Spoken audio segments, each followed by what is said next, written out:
ভালো নির্বাচন হলে শেখ হাসিনা সরকারের এইভাবে নির্মম পতন হতো না।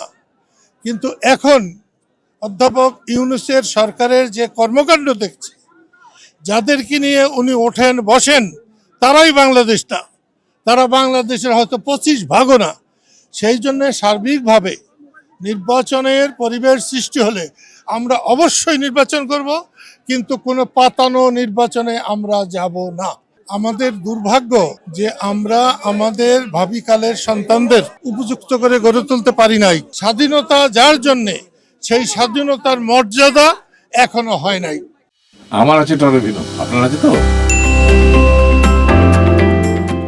একটা জিনিস সত্য যে আমরা স্বাধীনতা অর্জন করেছি, যত কষ্টই হোক, উথাল পাতাল যাই হোক, আমরা স্বাধীনতাকে রক্ষা করতে পারবো।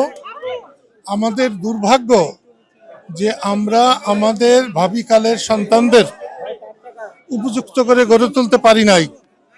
আমরা স্বাধীনতা অর্জন করতে পেরেছি, কিন্তু স্বাধীনতাকে রক্ষা করতে যে সার্বিক চেতনার দরকার, সবাইকে নিয়ে চলা দরকার, সেটা আমাদের অনেক ত্রুটি আছে, বিচ্যুতি আছে, ভুল আছে।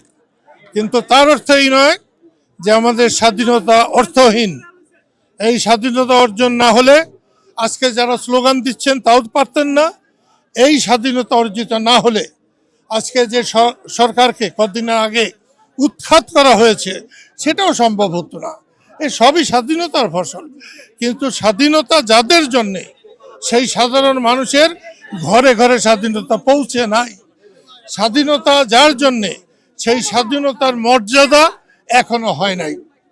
আসলে একটু আগেও কেউ কেউ আমাকে জিজ্ঞেস করেছিল নির্বাচন নিয়ে। এদেশের মানুষ নির্বাচন চায়, এবং ভালো নির্বাচন হয়নি বলেই শেখ হাসিনার সরকারের পতন হয়েছে। ভালো নির্বাচন হলে শেখ হাসিনার সরকারের এইভাবে নির্মম পতন হতো না।